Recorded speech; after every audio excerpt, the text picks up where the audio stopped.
नमस्कार।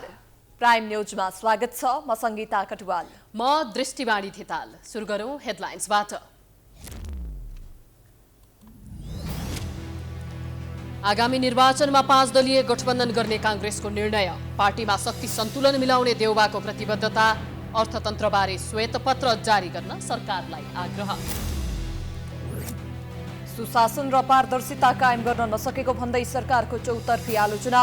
कुशासन व्याप्त हुँदा सुशासन आयोग गठनको तयारी। औचित्यहीन भएको टिप्पणी। सर्वोच्चले कैदीबन्दीलाई पनि मताधिकारको व्यवस्था गर्न आदेश दिएसँगै आयोग गृह कार्यमा। मताधिकार सुरक्षित गर्न आन्तरिक तयारी अघि बढाइएको जानकारी।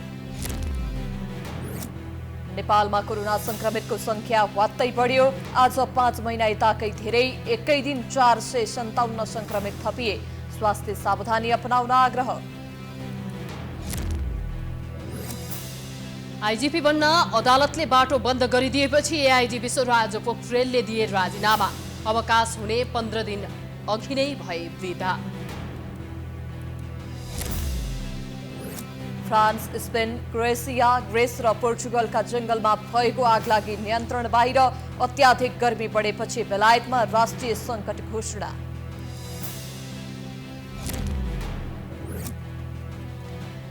र नेपाल क्रिकेट संज्ञानद्वारा नेपाल टी20 लिग खेल्ने 4वटा टिमको नाम र टिम मालिकको नाम घोषणा। 2वटा पछि थपिने।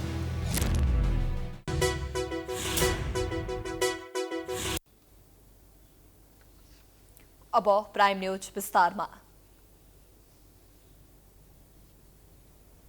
सत्तारूढ प्रमुख दल नेपाली कांग्रेस आगामी प्रतिनिधि र प्रदेशसभा निर्वाचनमा पनि सत्ता गठबन्धनबीच तालमेल गरेर अघि बढ्ने भएको छ। आज सकिएको केन्द्रीय समिति बैठकको निर्णयार्थ प्रस्तुत गरिएको प्रस्तावमा आउँदा दुवै चुनावमा कांग्रेसलाई स्पष्ट बहुमत हुने गठबन्धन गर्ने उल्लेख छ। संविधानको रक्षा र लोकतन्त्रको थप सुदृढीकरण गर्दै स्थिर सरकार मार्फत सम्बोधन गर्न सत्ता गठबन्धनमा रहेका दलहरूसँग संवाद गरी चुनावी तालमेल गरेर अघि बढ्ने निर्णय गरिएको छ। के कसरी तालमेल गर्ने भन्ने विषय गठबन्धनमा रहेका दलहरूसँग संवाद मार्फत निष्कर्षमा पुग्ने प्रवक्ता प्रकाश शरण महतले जानकारी दिए। वैशाख 30 गते सम्पन्न स्थानीय निर्वाचनबाट पहिलो दल बनेको नेपाली कांग्रेसलाई आसन्न प्रतिनिधि सभा तथा प्रदेश सभाको निर्वाचनमा स्पष्ट बहुमततर्फ लक्षित गराउँदै संविधानको रक्षा र लोकतन्त्रको थप सुदृढीकरण गर्दै जनताको समुन्नतिको सपनालाई स्थिर सरकार मार्फत सम्बोधन गर्नका लागि केन्द्रीय कार्य समितिको यो बैठक सत्ता गठबन्धनमा रहेका दलहरूसँग संवाद गरी चुनावी तालमेल गरेर अघि बढ्ने निर्णय गर्दछ। कांग्रेसले चुनावपछि 5 वर्ष चल्ने स्थिर सरकार बनाउने पनि बताएको छ। गठबन्धन सहित प्राप्त परिणाम पार्टीले सन्तोष व्यक्त गरेको प्रवक्ता महतले बताए। तालमेल गर्दा संविधानको कार्यान्वयन, आर्थिक, सामाजिक र रूपान्तरण र वैदेशिक सम्बन्ध लगायतका विषयमा न्यूनतम साझा धारणा निर्माण गर्नुपर्ने कांग्रेसले जनाएको छ। गठबन्धनमा रहेका दलहरूका बीचमा तालमेल गर्दा संविधानको कार्यान्वयन, आर्थिक सामाजिक रूपान्तरण र वैदेशिक सम्बन्ध लगायतका विषयमा न्यूनतम साझा धारणा निर्माण गर्दै आम नेपाली जनतालाई 5 वर्षमा स्थिर सरकार मार्फत जनताको जीवनस्तरमा गुणात्मक सुधार ल्याउने स्पष्ट कार्यक्रमको खाकासहित आम निर्वाचनमा नेपाली कांग्रेस प्रस्तुत हुनुपर्दछ भन्ने ठहर यो बैठक गर्दछ। कांग्रेसले अनुशासन समिति र लेखा समिति, सदस्यता व्यवस्थापन समिति गठन गरेको छ। बैठकले निर्वाचन केन्द्रीय परिचालन प्रचार समितिको प्रतिवेदन अनुमोदन गर्दै महामन्त्री गगन थापा संयोजकत्वमा सदस्यता व्यवस्थापन कमिटी गठन गर्ने निर्णय गरेको हो। त्यस्तै कांग्रेसले आनन्द ढुङ्गानाको नेतृत्वमा केन्द्रीय अनुशासन समिति गठन गरेको छ भने श्याम घिमिरेको संयोजकत्वमा लेखा समिति गठन गरेको छ। समितिहरूको पार्टी सभापति देउबाले पूर्णता दिनेछन्। कांग्रेसले देशको अर्थतन्त्रको अवस्थाबारे श्वेतपत्र जारी गर्न सरकारलाई आग्रह गरेको छ। बैठकले अर्थतन्त्रमा देखिएको समस्या समाधान गर्न आवश्यक कार्य योजना तयार गर्न समेत आग्रह गरेको हो। बैठकका सहभागीहरूले सरकारका गतिविधिहरूलाई लिएर प्रधानमन्त्री शेरबहादुर देउवा सहितका कांग्रेसका मन्त्रीहरूलाई आलोचना गरेका थिए।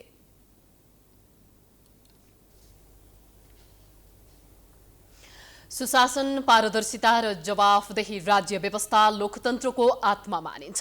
तर नेपालमा राजतन्त्रको अन्त्य भई लोकतान्त्रिक गणतन्त्र स्थापना भए पनि सरकार एवं दलहरू गैर जिम्मेवार भन्दा सुशासन गफ मात्रै बन्न पुगेको छ। देशमा कुशासन व्याप्त रहेको भने चौतर्फी आलोचना भइरहँदा सरकारले फेरि सुशासन आयोग गठनको तयारी थालेको छ। एक रिपोर्ट।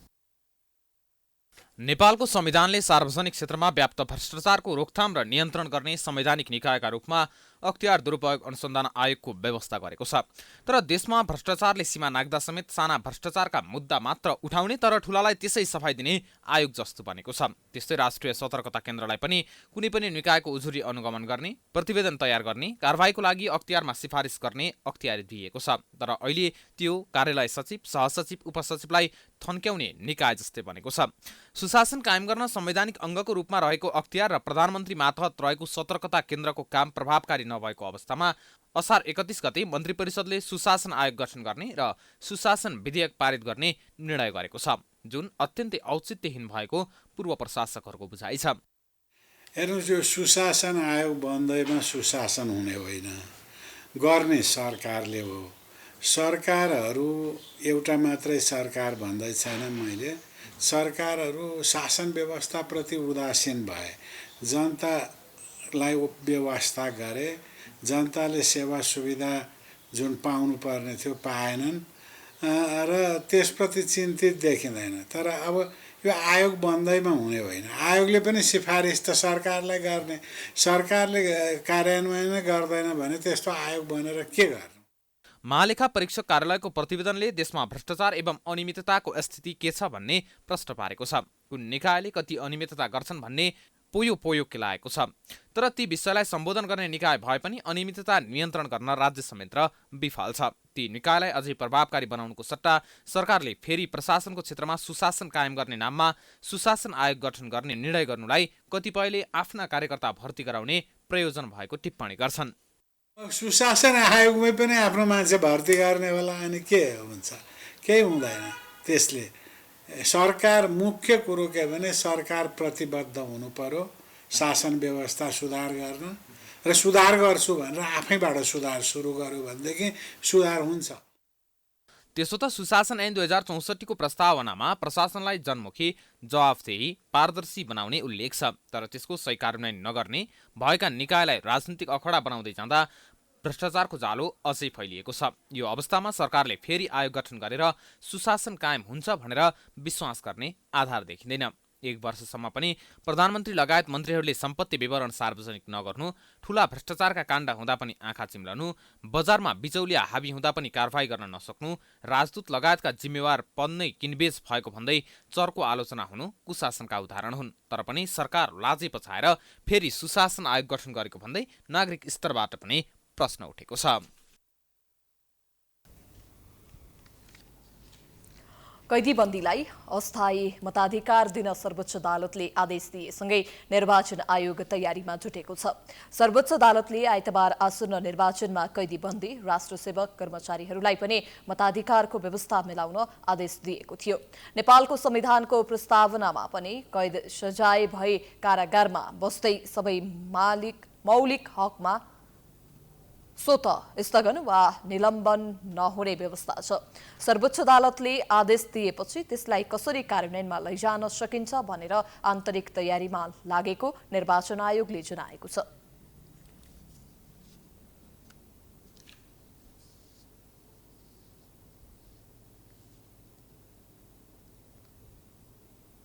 दाताहरू जो कैदमा बसेको कारणले अथवा कर्मचारी भएर अन्यत्र खटिएको कारणले उहाँहरू मताधिकारबाट वञ्चित हुनुभएको थियो, उहाँहरूको लागि अहिले अस्थायी मतदाता नामावली कायम गरेर मताधिकार सुनिश्चित गर्ने कुरामा आयोगले आफ्नो तयारी सुरु गरिसकेको छ। सरकारले यही साउनको पहिलो साताभित्र प्रदेश र सङ्घको निर्वाचन मिति तोक्ने तयारी गरेको छ। आगामी निर्वाचनमा कैदीबन्दीको मताधिकारका साथै विदेशमा रहेका नेपालीहरूले पनि मत हाल्न पाउनुपर्ने आवाज उठेको छ। तर त्यसका लागि आधार बनिसकेको आयोगले प्रश्न पारेको छ। आयोगले त्यसका लागि ऐन कानून बनाउनु पर्ने पनि आयोगको भनाइ छ। सभामुख अग्निप्रसाद सापकोटाले संवैधानिक परिषद सम्बन्धी विधेयकका विषयमा चर्चा गर्न आवश्यक नभएको बताएका छन्। सोमबार सिंहदरबारमा पत्रकारहरूसँग कुरा गर्दै सभामुख सापकोटाले संवैधानिक परिषद सम्बन्धी विधेयक अर्को सभामा दर्ता भएकाले विधेयकबारे चर्चा गर्नु मनासिब नभएको बताए। उनले विभिन्न संसदीय समितिका सभापति पद रिक्त रहेको सम्बन्धमा आफ्नो ध्यानाकर्षण भएको र प्रधानमन्त्रीका साथै पार्टीका नेताहरूसँग छलफल गरिरहेको बताएका छन्। उनले ढिलै भए पनि उपसभामुखको निर्वाचन भएसँगै संसदको काम अझ प्रभावकारी ढङ्गबाट अगाडि बढ्ने बताए। सम्बन्धी पनि प्रश्न सोध्नु भएको छ। अहिले अर्को सभामा दर्ता भएको चाहिँ त्यो विधेयक सम्बन्धी मैले धेरै टिप्पणी गर्नु त्यति मनासिब हुँदैन जस्तो मलाई लागिरहेको छ। मूल सदन सुचारू गर्ने दिशातर्फ नै मेरो सम्पूर्ण ध्यान केन्द्रित भएको हुनाले समितिका संयुक्त बैठकहरू अब गर्नुपर्छ भन्ने मैले सोचिरहेको छु। अब समितिका सभापति निर्वाचन गर्नका लागि मैले प्रधानमन्त्रीज्यूसित पनि कुरा गरिरहेको छु, पार्टीका नेताहरूसित पनि कुरा गरिरहेको छु र मैले पहल गरिरहेको छु। सभामुख सापकोटाले अहिले नागरिकता सङ्घीय निजामती विधेयकलाई अघि बढाउन ध्यान केन्द्रित गरेको र अरू महत्त्वपूर्ण विधेयक अघि बढाउन पहल भइरहेको जानकारी दिए। सभामुख सापकोटाले सङ्घीय सरकारका मन्त्री हेरफेरका कारण संसद सचिवालयमा दर्ता भएका विधेयकमाथिको छलफल अगाडि बढाउन समस्या भएको बताए। उनले चालु अधिवेशनबाट 15 विधेयक पारित भएको र 5 समितिका साथै विभिन्न संवैधानिक आयोगका प्रतिवेदन संसदमा पेश भएको जानकारी दिए।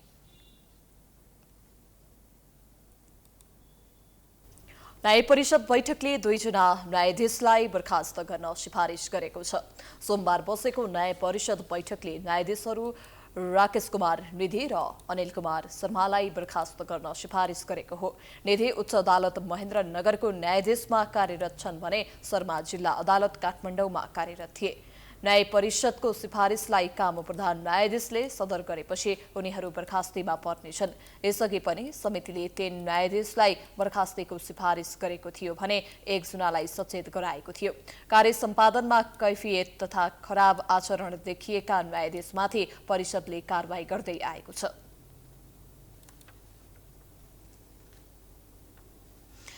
सोमबार एकै दिन 5 महिना यताकै सबैभन्दा धेरै 457 जनामा कोरोना भाइरस संक्रमण पुष्टि भएको छ।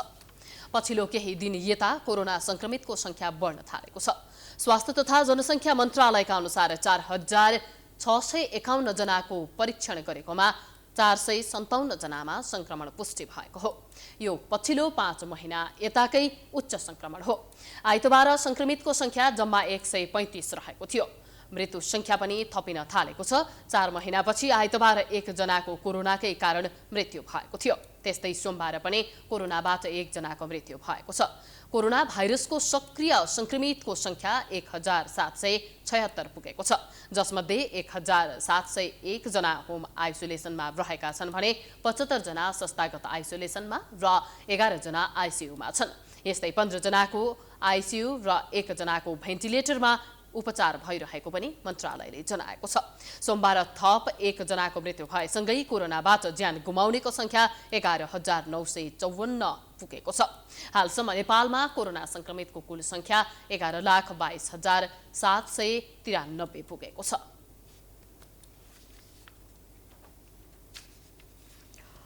नेपाल प्रहरीका अतिरिक्त महानिरीक्षक एआइजी विश्वराज पोखरेलले राजीनामा दिएका छन्।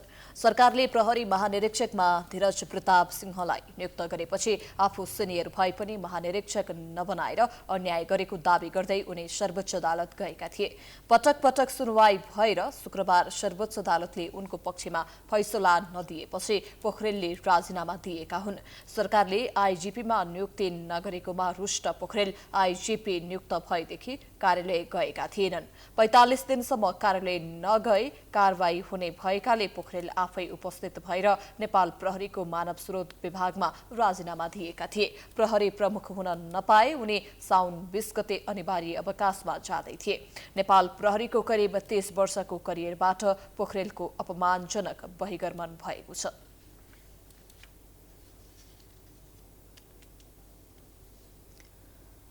प्रतिपक्षमा हुँदा एक थरी बोली, सत्तामा पुग्दा अर्को थरी बोली, यस्तै प्रवृत्ति देखिएको छ वर्तमान शेरबहादुर देउबा नेतृत्वको सरकारले। तत्कालीन केपी शर्मा ओली नेतृत्वको सरकारले प्रधानमन्त्री मातहत राष्ट्रिय अनुसन्धान विभाग लगायतका निकाय राख्दा अधिनायकवाद देखेका देउबाले 1 वर्ष पनि ती निकाय आफैसँग राखेका छन्। यस विषयमा प्रशस्त आलोचना भए पनि देउबा ती निकाय आफू मातहत नराख्न राजी छैनन्। एक रिपोर्ट। तत्कालीन प्रधानमन्त्री केपी शर्मा ओलीले 2075 साल फागुन 16 गते मन्त्री परिषदबाट निर्णय नै गराएर अर्थ मन्त्रालय अन्तर्गतका राजस्व अनुसन्धान विभाग, सम्पत्ति शुद्धिकरण विभाग र गृह मन्त्रालय अन्तर्गतको राष्ट्रिय अनुसन्धान विभाग प्रधानमन्त्री कार्यालय मातहतमा ल्याए। ती कार्यालयहरू प्रधानमन्त्री मातहतमा ल्याएपछि अधिकार प्रधानमन्त्रीमा केन्द्रित गरेको र अधिनायकवादी बन्न खोजेको भन्दै चौतर्फी आलोचना भयो। विरोध गर्नेमा तत्कालीन प्रतिपक्षी दल नेपाली काङ्ग्रेसका संसदीय दलका नेता शेरबहादुर देउबा पनि थिए। देउबा अहिले प्रधानमन्त्री छन्। राजस्व अनुसन्धान विभाग र सम्पत्ति शुद्धिकरण विभाग भ्रष्टाचार नियन्त्रण गर्ने निकाय हुन् भने राष्ट्रिय अनुसन्धान विभागले गुप्तचरी संयन्त्र मार्फत आफ्नो काम अगाडि बढाउने गर्छ। यी तीनै संस्थाले राज्य सञ्चालनमा प्रभावकारी भूमिका खेल्ने भएकाले यी विभागलाई आफ्नो मातहतमा राख्न तत्कालीन प्रधानमन्त्री ओलीले निर्णय लिएका थिए। यी विभागलाई स्वायत्त बनाउनुपर्छ भनेर त्यति बेला आवाज उठाउने देउवा नै प्रधानमन्त्री भए पनि अहिले किन फिर्ता नगरेको भनेर काङ्ग्रेस केन्द्रीय समितिमा समेत कतिपय सदस्यले आवाज उठाएका छन्। तत्कालीन प्रधानमन्त्री ओली अधिनायकवादी र निरङ्कुश भयो भनेर आवाज उठाउनेहरूले समेत अहिले ती निकाय आफ्नै मातहतमा राख्नु नाजायज भएको एमाले स्थायी कमिटी सदस्य शेरबहादुर तामाङको भनाइ छ। सतर्कता केन्द्र जस्ता, अख्तियार जस्ता होइन यस्ता अङ्गहरू चाहिँ तपाईँको चाहिँ कयौँ अब जुन राज्यका चाहिँ केही अङ्गहरू जसले तपाईँको चाहिँ मुलुकलाई ड्राइभ गर्नको लागि अलिक विशेष नेतृत्वको महत्त्व राख्थ्यो। त्यस कारणले प्रधानमन्त्री अन्तर्गत हामीले केही त्यस्ता संस्थाहरूलाई राख्यौँ। त्यति बेला एमाले माथि यति ठुलो केपी ओलीमाथि यति ठुलो चार्ज लाग्यो कि अब यो केपी ओली निरङ्कुश हुन खोज्यो। अहिले त फेरि आरामले तपाईँको चाहिँ त्यो सबै अङ्गहरू प्रधानमन्त्री कार्यालय अन्तर्गतै राखेर चलाउनु हुँदो रहेछ। उहाँहरू चाहिँ के भएको त त्यसो भए? उहाँहरू चाहिँ डेमोक्रेटिक हुने, हामीले त्यो अङ्ग राख्दाखेरि निरङ्कुश भन्ने त्यही चिजहरू चाहिँ उहाँहरूले चलाउँदाखेरि त्यो डेमोक्रेटिक हुन्छ र? शहरी विकास मन्त्री मेटमणि चौधरीले यस्ता निकायलाई फिर्ता गर्नु नै उपयुक्त हुने सुझाव प्रधानमन्त्रीलाई दिएको बताउँछन्। यदि फिर्ता लिनुपर्ने अवस्था छ भने फिर्ता लिने, यदि प्रधानमन्त्री कार्यालय अथवा मातहतमै राख्ने हो भने अब त्यहीँ राख्ने, तर मलाई लाग्छ फिर्ता लिनुपर्छ जस्तो लाग्छ। आफू सत्तामा नहुँदा गरिएको निर्णय अप्रजातान्त्रिक अधिनायकवादी भनेर चर्को आवाज उठाउनेहरू नै सत्तामा पुगेपछि युटर्न भएर त्यही पथमा हिँड्नु पक्कै पनि लज्जाको विषय हुनुपर्ने हो। Political bureau, prime time HD, Kathmandu.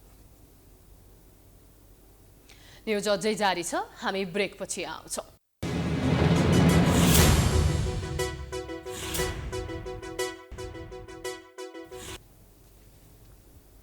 ब्रेकपछि स्वागत छ। अब बाँकी न्युज। प्रधानमन्त्री शेरबहादुर देउवाले मुक्त कमैया दिगो समाधानका लागि सिप र क्षमता विकास गर्ने प्रतिबद्धता जनाएका छन्।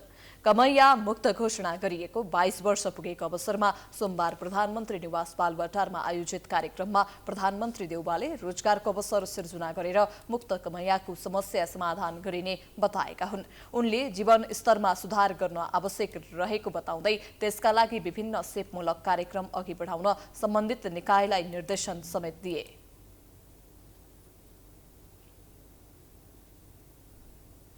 परिवारको दिगो सामाजिक आर्थिक उन्नतिका लागि सिप र क्षमता विकास गर्दै उनीहरूलाई आत्मनिर्भर बनाउन, उद्यमशील बनाउन र विशेष लक्षित कार्यक्रम प्राथमिकताका साथ सञ्चालन गरेर नेपाल सरकारका सबै मन्त्रालय सम्बन्धित निकायलाई निर्देशन दिन्छु। त्यसैगरी देउवाले मुक्त कमैया, कमलरी, हरुवा, चरुवा र हलिया श्रमिक राख्नेलाई कारबाही गर्न निर्देशन दिएका छन्। कसैले पनि कमैया, हरुवा, चरुवा वा बधुवा श्रमिक राख्न नपाउने उनको भनाइ छ। कमैया श्रम निषेध गर्ने सम्बन्धी ऐनलाई कडाइपूर्वक लागू गर्न र हरुवा, चरुवा वा कमैयाको कुनै अवशेष बाँकी भएको भए कारबाही गर्नुपर्ने देउवाको भनाइ छ। अन्तर्गत शोषण विरुद्धको हक व्यवस्था गरेको छ। शोक अन्तर्गत कमैया कसैलाई पनि बेचबिखन गर्न दास वा बाधा बनाउन कसैलाई पनि विरुद्ध काममा लगाउन नपाइने व्यवस्था छ। प्रधानमन्त्री देउवाले घोषणा गरेको 22 वर्ष पुग्दा समेत कैलाली, कञ्चनपुर, बर्दिया र दाङका मुक्त कमैया पुनर्स्थापना हुन नसकेकोमा भने दुःख व्यक्त गरे। जमिनदारको घरमा बधुवा मजदुरका रूपमा काम गर्दै आएकाहरूलाई तत्कालीन सरकारले 2057 साउन 2 गते मुक्त भएको घोषणा गरेको थियो।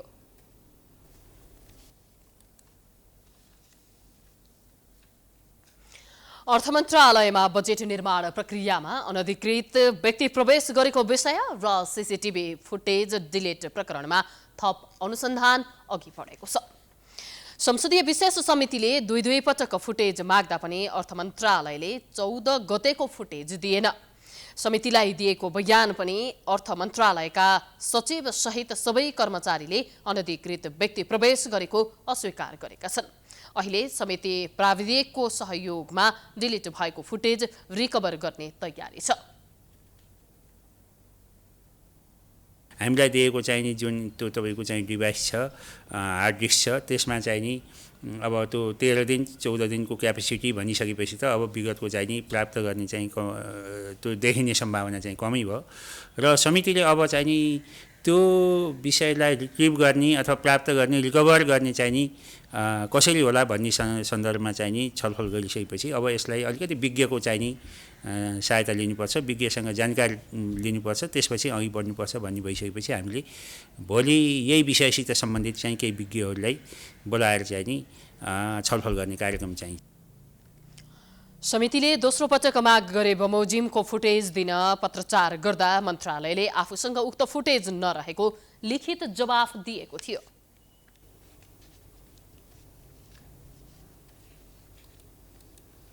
प्रमुख प्रतिपक्षी दल नेकपा एमाले देउबा सरकार पूर्ण रूपमा असफल भएको टिप्पणी गरेको छ। एमालेको उपभोक्ता हित संरक्षण तथा सुशासन विभागले गरेको एक कार्यक्रममा एमालेका उपमहासचिव प्रदीप गेवालीले हरेक दृष्टिले 1 वर्षको अवधिमा सरकार असफल भएको बताएका हुन्। मूल ढोका छाडेर भेन्टिलेसनबाट छिरेर बनेको सरकार भन्दै गेवालीले सरकारको चर्को आलोचना गरेका छन्। हरेक हिसाबले यो 1 वर्ष कुशासनको, बेथितिको र मुलुकलाई बर्बादीतिर धकेलिएको 1 वर्ष हो। म तथ्यका आधारमा उल्लेख गर्न चाहन्छु। संविधानलाई यस बीचमा यति नराम्रोसँग छेदविच्छेद बनाइएको छ। संविधानको मूल मर्म भनेको विधिको शासन हो, दलीय पद्धति हो। गेवालीले निलम्बित प्रधान न्यायाधीश चोलेन्द्र शमशेर जबराले तत्कालीन ओली सरकारलाई पीडित बनाएको गुनासो गरे। अहिले प्रधान न्यायाधीशमाथि निलम्बनका बेला एमालेले उनलाई जोगाउन नपर्ने गेवालीले बताए। तर महाभियोगको विषय अगाडि बढ्न नदिएको भन्दै गेवालीले 5 दलीय गठबन्धनको आलोचना गरेका छन्। उनको एकल फैसलाले साल जेठदेखि असारमा खास गरी देशमा कोभिडको महामारी उत्कर्षमा छ, तर तिमीले स्वास्थ्य मन्त्री राख्न पाउँदैनौ। मेलेम्ची लगायत विभिन्न ठाउँमा, मनाङ लगायतका ठाउँहरू बाढी पहिरोले त्यहाँ पुरै दर्दनाक अवस्था सृजना भएको छ, तर गृहमन्त्री राख्न पाउँदैनौ। 5 जनाले चाहिँ सरकार चलाऊ भनेर आदेश दिने। एमाले त त्यसको भिक्टिम हो, उनलाई जोगाउनु पर्ने या उनको डिफेन्ड गर्नुपर्ने कुनै पनि कारण छैन। अहिले गठबन्धन सरकार बिचौलियाहरूको हातमा पुगिसकेको गेवालीको जिकिर छ। गठबन्धनको आवरणमा भ्रष्टाचार, कालोबजारी र कमिसनलाई बढावा दिएको भन्दै मुलुक डरलाग्दो अवस्थामा पुगेको गेवालीले बताए।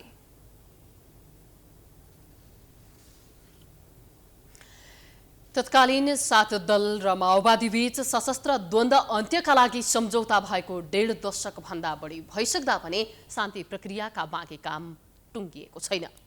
सरकार जसरी पनि संक्रमणकालीन न्याय सम्बन्धी कानून बनाएर द्वन्द्वकालका घटना निरूपण गर्ने तयारीमा छ।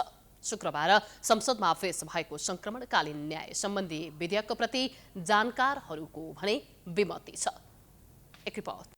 सत्य निरूपण तथा बेपत्ता पारिएका व्यक्तिहरूको छानबिन आयोगको विषयमा सोमबार प्रचण्ड सहित नेकपा माओवादी केन्द्रका नेताहरूसँग गृहमन्त्री बालकृष्ण खाँडले भेटेका छन्। प्रचण्डको भारत भ्रमणसहित अन्य समसामयिक विषयमा समेत चर्चा भए पनि मुख्यतया सत्य निरूपण तथा छानबिन आयोग र बेपत्ता पारिएका व्यक्तिहरूको छानबिन आयोगमा कसरी सहमति जुटाउने विषयमा छलफल केन्द्रित थियो। यसरी संसदमा विधेयक दर्ता गराइसकेपछि सरकार यसमा सहमति जुटाउने प्रयासमा छ। सरकारका यस अघिका प्रयास भने असफल भएका छन्। सर्वोच्च अदालतले 2070 पुसमा सरकारलाई माफी प्रक्रियामा पीडितको सहभागिता अनिवार्य गर्नु भनेर आदेश दिएको थियो। त्यस्तै 10 वर्षे द्वन्द्वका पीडितहरूको न्याय सम्बन्धी मौलिक हकको संरक्षण हुने गरी कानुन परिमार्जन र संशोधन गर्न समेत सर्वोच्चले आदेश दिएको थियो, जसको कारण पनि सरकारले चाहे जसरी प्रक्रिया अगाडि बढ्न सकेन र लामो समयसम्म यो विषय थाँती नै रह्यो। कानुन न्याय तथा संसदीय मामिला मन्त्रालयले शुक्रबार बेपत्ता पारिएका व्यक्तिको छानबिन र सत्य निरूपण तथा मेलमिलाप आयोग ऐन 2071 संशोधन गर्न संसदमा विधेयक दर्ता गरेको छ। विधेयकका कतिपय प्रावधानप्रति जानकारहरूको आशंका र विरोध छ। अहिले साँच्चै भन्नुपर्दाखेरि नेपालको स्थिति मात्रै होइन, लगभग 64-65 देशहरूमा चाहिँ यो भन्न आयोग यस्ता आयोगहरू बनेको छ। तर समग्रमा मैले भन्नै पर्ने कुरा चाहिँ के हो भने संसारभरि नै चाहे दक्षिण अफ्रिकाको कुरा गर्नुहुन्छ, क्याम्बोडियाको कुरा गर्नुहुन्छ, यस्तै गरी श्रीलङ्काकै कुरा गर्नुहुन्छ, संसारमा जहीँ पनि भने पनि पीडकले न्याय पाएको कुरा हो। अरू पीडित हुँदै गएको अवस्था छ। नेपाल पनि त्योभन्दा आजसम्मको इतिहासमा चाहिँ भिन्न मैले देखेको छैन। वरिष्ठ अधिवक्ता दिनेश त्रिपाठीका अनुसार द्वन्द्वकालका गम्भीर मुद्दाहरूलाई छलछामपूर्ण तरिकाले टुङ्ग्याउन खोजिँदैछ। त्यसैले कानुनी क्षेत्रबाट पनि यसको विरोध हुँदैछ। यसभन्दा अगाडि जुन आएको ऐन थियो त्यसलाई पनि हामीले रिजेक्ट गर्यौँ। यसभन्दा अगाडि जुन आयोगहरू बने त्यसलाई पनि हामीले रिजेक्ट गर्यौँ, किनभने हामीले भनेका थियौँ कि यसमा न्यायको सुनिश्चितता दिने राजनीतिक प्रतिबद्धता छैन। अहिलेको राजनीतिक दलहरूसँग त्यो इच्छाशक्ति नै छैन, राजनीतिक इच्छाशक्ति नै छैन। दिगो शान्तिको लागि, न्यायको लागि त्यो इच्छाशक्ति देखिँदैन र एउटा कपटपूर्ण तरिकाले, धोखाधडीपूर्ण तरिकाले न्यायको प्रक्रियालाई अपहरण गर्न खोज्दैछ, हाइजेक गर्न खोज्दैछ। बेपत्ता भएका व्यक्तिहरूको छानबिन आयोगको नेतृत्व गरिसकेका पूर्व आयुक्त विष्णु पाठक पनि यस्ता आयोगहरूले पीडितलाई भन्दा पनि पीडकलाई न्याय दिने बताउँछन् र यो नेपालमा मात्रै नभई संसारभरि नै यस्तै अवस्था देखिएको उनको भनाइ छ। प्रथम दृष्टिबाटै हेर्दा संसदमा दर्ता भएको विधेयक निराशाजनक छ। विधेयकले लगभग सबै पीडकलाई वैधानिक वा व्यावहारिक रूपमा फौजदारी दायित्वबाट उन्मुक्ति दिलाउने रणनीति अख्तियार गरेको बुझ्न कठिन छैन। युद्ध अपराध, मानवता विरुद्धको अपराध र नरसंहार उन्मुख अन्तर्राष्ट्रिय प्रकृतिका अपराधलाई आयोगको क्षेत्राधिकारमा पारिएको छैन। साथै सशस्त्र व्यक्ति माथि भएको जस्तो सुकै क्रूर प्रकृतिको अपराध नै किन नहोस् वैधानिक उन्मुक्ति दिएको छ। पीडितलाई फकाई फुल्याई सहमतिमा ल्याउने र यसरी पीडकलाई उन्मुक्ति दिए न्यायिक निरूपणको औपचारिकता मात्रै पूरा गर्ने तयारी त होइन भन्ने आशंका गरिएको छ। बाबुराम भट्टराई नेतृत्वको सरकारले 2069 चैत 1 गते सत्य निरूपण सम्बन्धी अध्यादेश जारी गर्दा दोषीलाई उन्मुक्ति दिन खोजिएको भन्दै सर्वोच्च अदालतले खारेज गरिदिएको थियो। 10 वर्षे सशस्त्र युद्धमा हत्या, अपहरण, यातना, अङ्गभङ्ग, बेपत्ता, बलात्कारका लगायतका अपराधका घटनामध्ये करिब 64,000ले सत्य निरूपण तथा मेलमिलाप आयोगमा उजुरी दिएका छन्।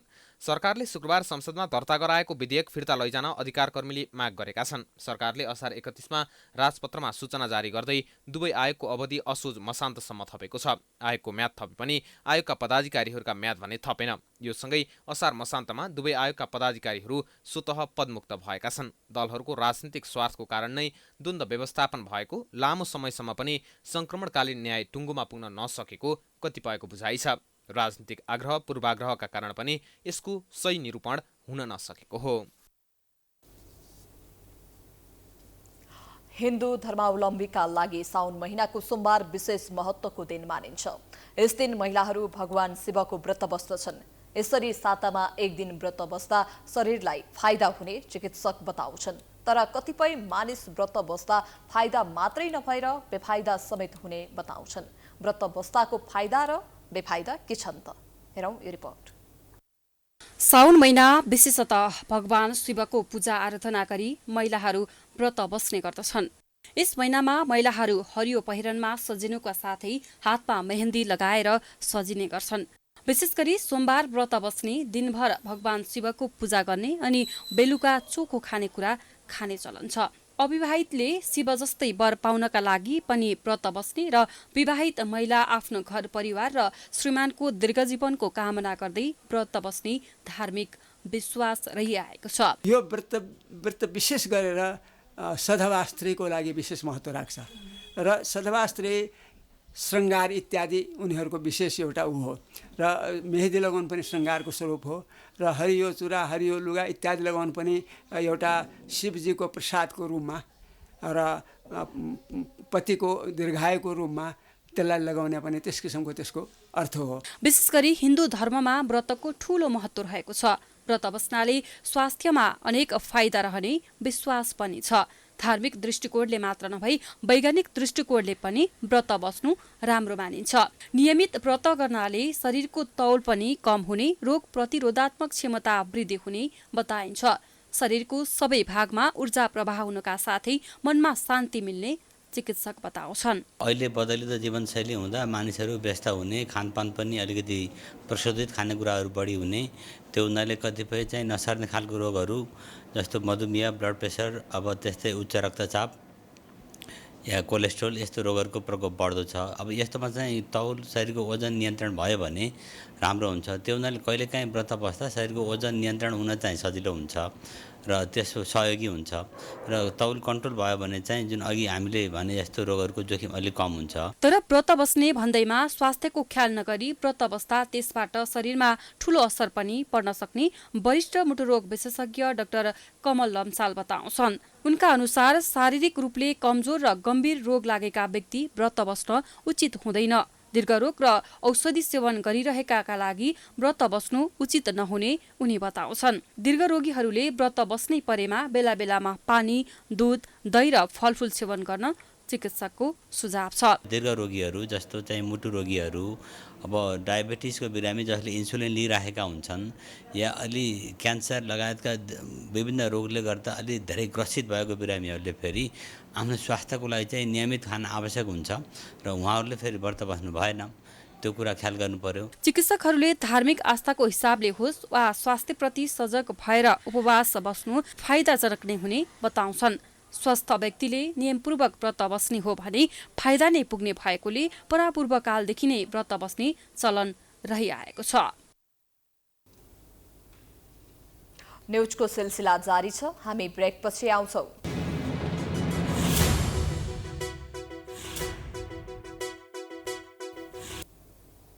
ब्रेकपछि स्वागत छ। अब बाँकी न्यूज। काठमाडौँ उपत्यकाभित्र सवारी चेकिङलाई थप कडा बनाइएको छ। महानगरीय ट्राफिक प्रहरी कार्यालयले विभिन्न स्थानमा चेक पोइन्ट राखेर सवारी चेकिङ तथा अनुगमन बढाएको हो। सोमबार पत्रकार सम्मेलनको आयोजना गरेर महानगरीय ट्राफिक प्रहरी कार्यालयले काठमाडौँका 22 स्थानमा 24 घण्टा चेकिङ हुने जनाएको छ।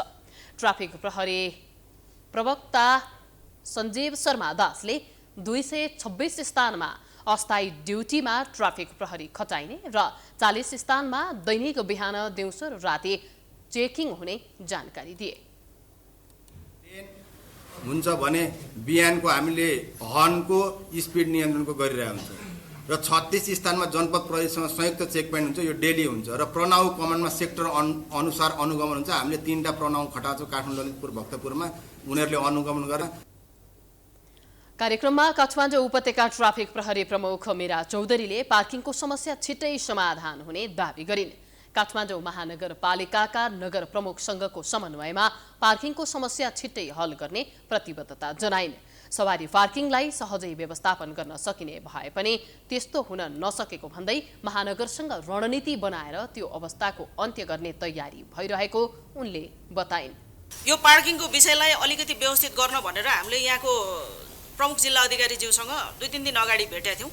त्यो बिचमा पनि समस्या छ। अदालतदेखि थुप्रै अफिसहरू छ, जिल्ला प्रशासनसम्म आइपुग्दाखेरि त्यहाँ चाहिँ अलिकति पार्किङ अव्यवस्थित भयो। यसलाई व्यवस्थित बनाउन सकिन्छ कि भनेर हामीले कुरा गरिरहेको हकमा हिजो भर्खर एउटा अन्डरस्ट्यान्डिङ के छ भने जलवायुको अफिस छ त्यहाँ, त्यसपछि खाद्यको अफिस पनि छ। त्यो एरियाहरूमा पार्किङ स्पेस पाइन्छ कि भनेर एक किसिमको अन्डरस्ट्यान्डिङ भएको छ। आज हामी त्यसलाई कन्फर्म गर्छौँ, एटलिस्ट त्यो रोडको हिसाबले।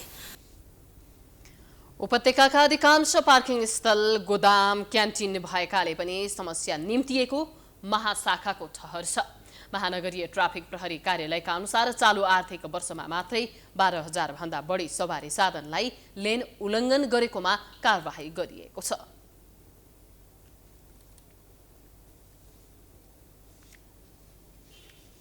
नेपाल कम्युनिस्ट पार्टीका महासचिव नेत्र विक्रम चन्द विप्लवले आफूसँग भएको सहमति कार्यान्वयन गर्न राज्यले इमान्दारिता नदेखाएको बताएका छन्। सोमबार काठमाडौँमा आयोजित एक कार्यक्रममा विप्लवले राज्यले आफूहरूसँग 3 बुँदे सहमति गरी पनि इमान्दारिताका साथ कार्यान्वयन नगरेको आरोप लगाएका हुन्। उनले अहिले पनि 40 जना भन्दा बढी आफ्ना कार्यकर्ता जेलमा राखेर राज्यले षड्यन्त्र गरेको जिकिर गरे। अहिले राज्यमा बसेर स्वार्थका आधारमा काम गर्ने विरुद्ध लड्ने बेला आएको उनको भनाइ छ।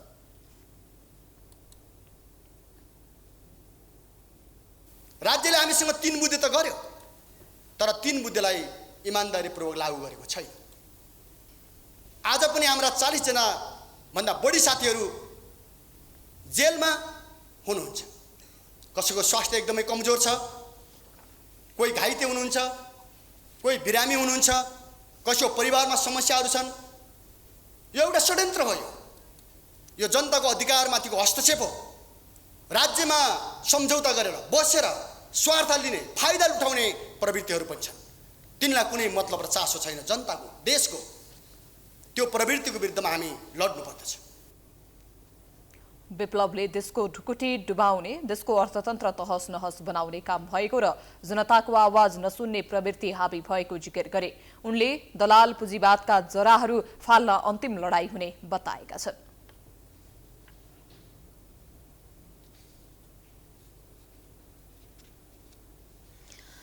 अब इन्टरनेशनल न्यूज।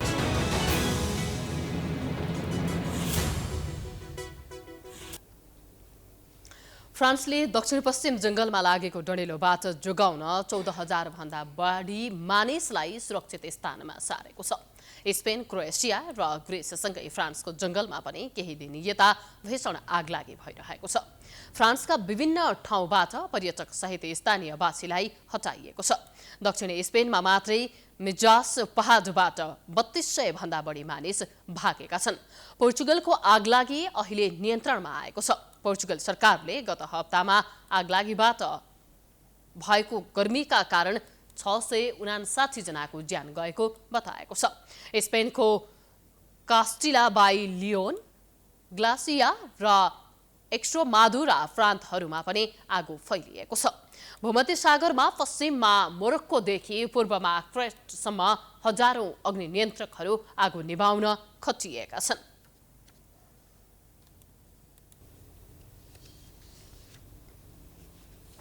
बेलायतमा अत्याधिक गर्मी बढेपछि सरकारले राष्ट्रिय संकटको घोषणा गरेको छ। सोमबारको तापक्रम 41 डिग्री पार गर्ने प्रक्षेपणपछि बेलायतले पहिलो पटक अत्याधिक तापक्रम वृद्धिका कारण राष्ट्रिय संकट घोषणा गरेको हो। यूके महानगर कार्यालयले राजधानी लन्डन, म्यान्चेस्टर, योर्क लगायतका क्षेत्रमा सोमबार र मंगलबार तापक्रम 41 डिग्री माथि पुग्ने भन्दै सर्वसाधारणका लागि सचेत रहन चेतावनी दिएको छ। अत्याधिक गर्मीका कारण ज्यानकै जोखिम बढ्न सक्ने भन्दै उक्त कार्यालयले आफ्नै दैनिकीमा परिवर्तन गर्न भनेको छ। केही विद्यालयहरू बन्द गरिएका छन् भने कतिपय अस्पतालहरूले पूर्व निर्धारित कार्यक्रम रद्द गरेका छन्। यस्तै रेलवे, शपिङ मल र रेस्टुराँहरूमा भिड नगर्न भनिएको छ। सडकमा अलकत्र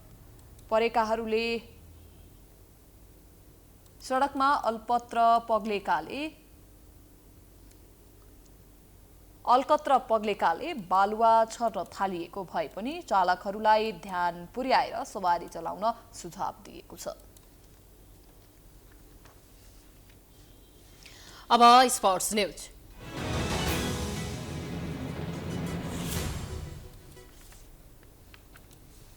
नेपाल क्रिकेट संघ क्यानले नेपाल टी20 लीग खेल्ने 4वटा टिमको नाम र टिम मालिकको नाम घोषणा गरेको छ।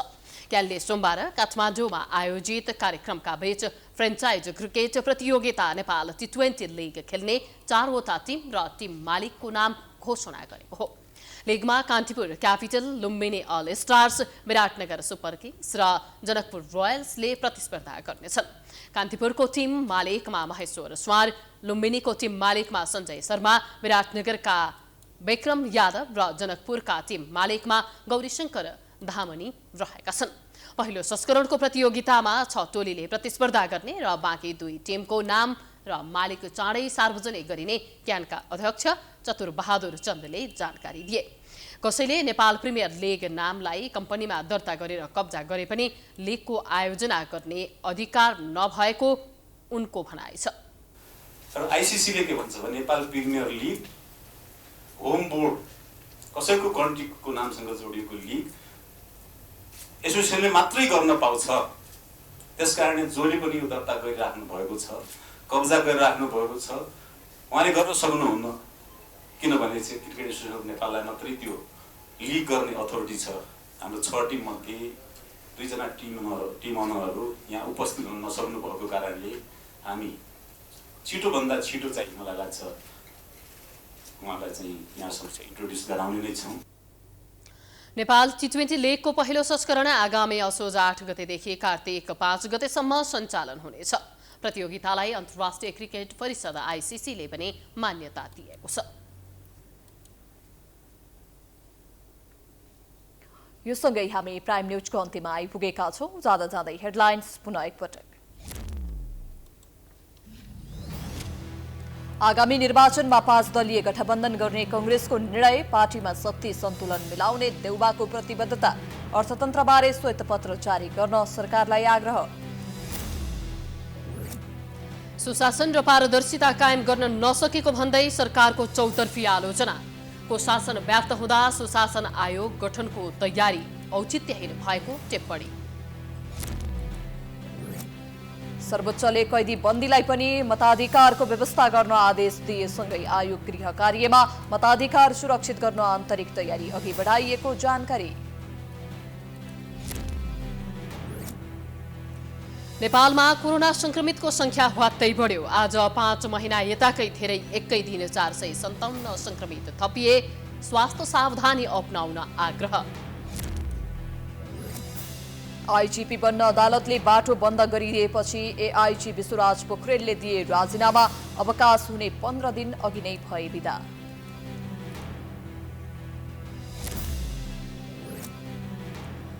फ्रान्स, स्पेन, क्रोएसिया, ग्रिस र पोर्चुगलका जंगलमा भएको आग लागि नियन्त्रण बाहिर। अत्याधिक गर्मी बढेपछि बेलायतमा राष्ट्रिय संकट घोषणा।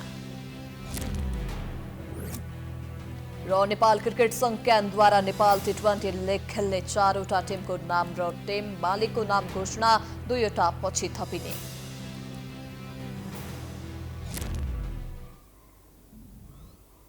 प्राइम न्यूज अहिलेलाई सकियो। यसपछिको प्रस्तुति जनता जान्न चाहन्छन् ऋषि धमलाको साथमा हेर्न सक्नुहुनेछ। हेर्दै गर्नुहोला प्राइम टाइम्स एसडी। नमस्कार।